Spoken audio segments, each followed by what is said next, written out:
Hi guys, welcome back to another Scaredy Equine video blog. In today's video blog, I'm going to be talking about denial. Denial is a very interesting coping mechanism that we use to avoid facing uncomfortable, scary emotions. In my previous video, I talked about blaming as a defense mechanism, as a coping mechanism. So in this video, what I wanted to do was talk about denial and also talk a little bit about how denial and blaming actually are almost like brothers and sisters. That they're very closely linked to each other.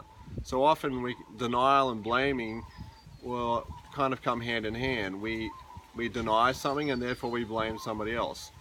We project the thing that we don't want to take responsibility for, that we're in denial about, onto somebody else so that they take responsibility for it. Because we think somehow that by doing that, that's okay. It's okay to blame somebody else. It's not okay to take responsibility for the thing we're blaming for.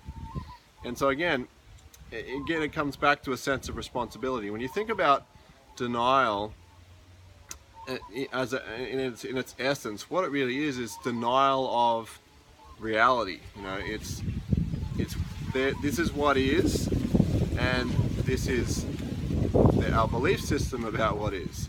And so when our belief system about what is does not match the reality of what is, then oftentimes as a coping mechanism we can deny reality. We can be in denial about something.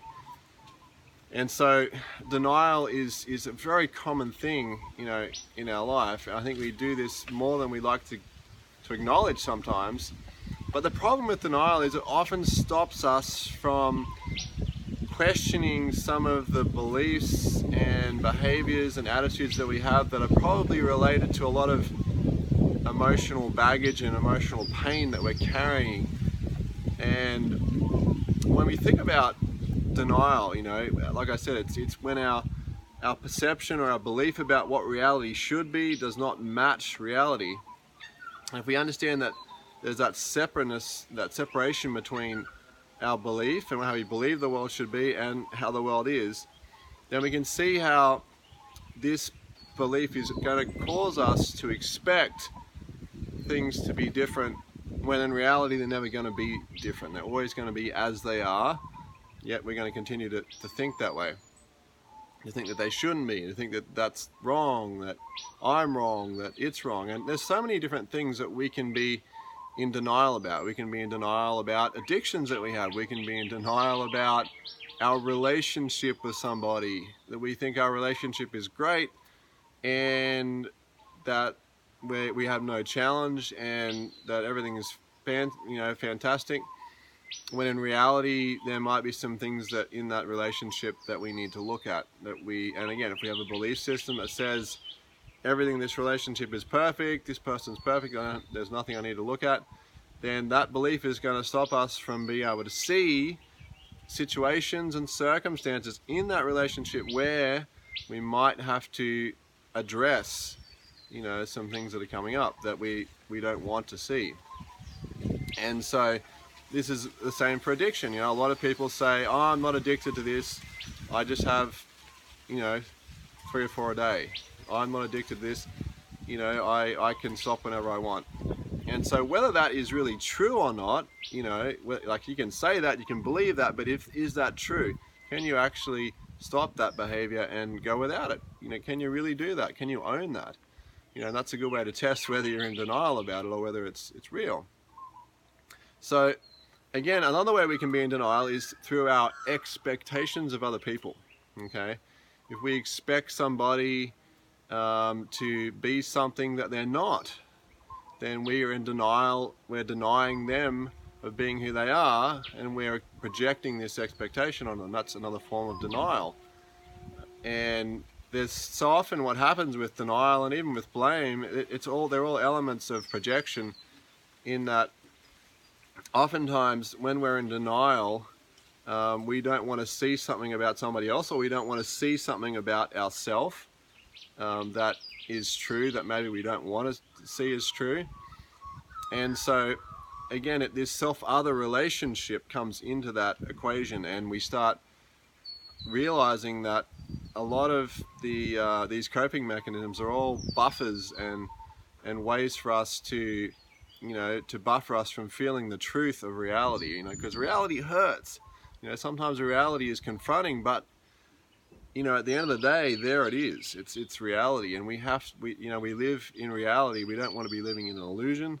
So if we're using denial as a coping mechanism to stop us from confronting reality, then we need to ask ourselves some questions and question that denial. And some of the questions you can ask are, what belief am I hanging on to about something that does not match reality?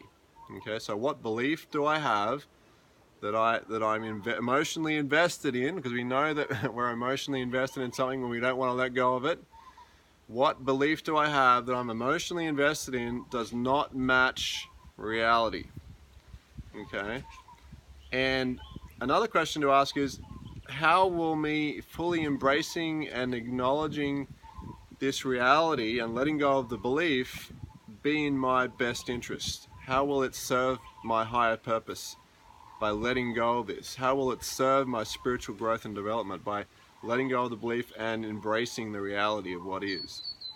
And there's some questions, some really empowering questions you can ask to help you, transition that denial to realize that it's a crutch that you hang on to, that you don't need to keep hanging on to. Well, you can, but it's just a choice.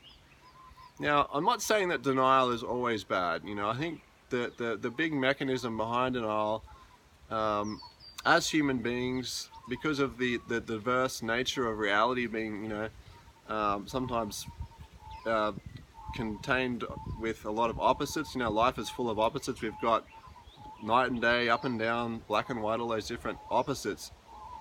Sometimes when we're in denial, it's our internal mechanism of our psyche and our emotions buffering us from the fall of our expectation and trying to help us just very softly, integrate ourselves into the reality again.